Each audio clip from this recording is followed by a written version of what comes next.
సంధ్యా theatre వద్ద జరిగిన ఘటన, అల్లు అర్జున్ అరెస్ట్ వివాదం ఈ రెండు కూడా గత కొన్ని రోజులుగా మీడియా, సోషల్ మీడియాను కుదిపేస్తున్నాయి. ఘటనలో బాధిత కుటుంబానికి అల్లు అర్జున్తో పాటు చిత్ర యూనిట్ కూడా అండగా ఉంటామని హామీ ఇచ్చారు. అయినా సరే ఆ తర్వాత అల్లు అర్జున్ను పోలీసులు అరెస్ట్ చేయడం, జైలుకు తరలించడం, మధ్యంతర బెయిల్ మీద బన్నీ ఇంటికి రావడం అన్నీ చకచకా జరిగిపోయాయి. ప్రస్తుతానికి ఆ కేసు ఇంకా కొట్టివేయలేదు. అయితే ఈ ఘటనలో అల్లు అర్జున్ అరెస్ట్ కావడంతో రెండు ప్రధానమైన డౌట్స్ హాట్ టాపిక్గా మారుతున్నాయి. అల్లు అర్జున్ నిరపరాధి అని కొందరు వాదిస్తుండగా, మరోవైపు ఎవరూ చట్టానికి అతీతులు కారని మరికొందరు అంటున్నారు. ఈ నేపథ్యంలో సోషల్ మీడియాలో రెండు లేఖలు తెగ చక్కర్లు కొడుతున్నాయి.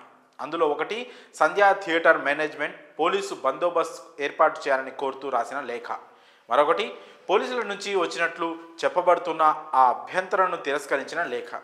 ఈ రెండు లేఖల చుట్టూ అసలు నడుస్తున్న చర్చలో నిజమెంత అనే డౌట్స్ క్రియేట్ అవుతున్నాయి. సంధ్యా థియేటర్ మేనేజ్మెంట్ నుంచి వచ్చిన లేఖ చూస్తుంటే అది అధికారిక లెటర్ హెడ్ మీద ఉండడం విశేషం. పుష్ప 2 చిత్ర బృందం స్పెషల్ షోకు హాజరవుతున్న నేపథ్యంలో పోలీసుల సహాయాన్ని కోరుతూ రాసినట్లు స్పష్టంగా కనిపిస్తోంది. అయితే రెండో లేఖ పోలీస్ డిపార్ట్మెంట్ నుంచి వచ్చినట్లు చెబుతున్నా అది మాత్రం చేతితో రాసిన లేఖలా ఉండడం గమనార్హం.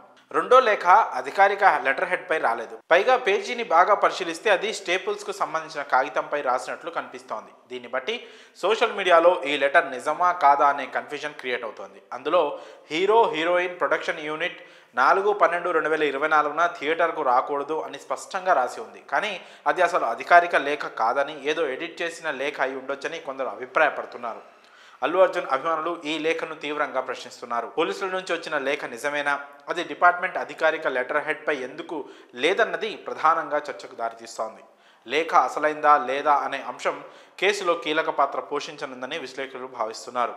ఇక అల్లు అర్జున్కు జనవరి 12వ తేదీ వరకు మధ్యంతర బెయిల్ ఇచ్చిన విషయం తెలిసిందే. కానీ ఈ రెండు లేఖలు ఇప్పుడు సామాజిక మాధ్యమాల్లో వైరల్ అవుతుండడంతో కేసు మరింత కీలకంగా మారింది. దీంతో ఇప్పుడు ఈ కేసుపై మరిన్ని సందేహాలు మొదలయ్యాయి.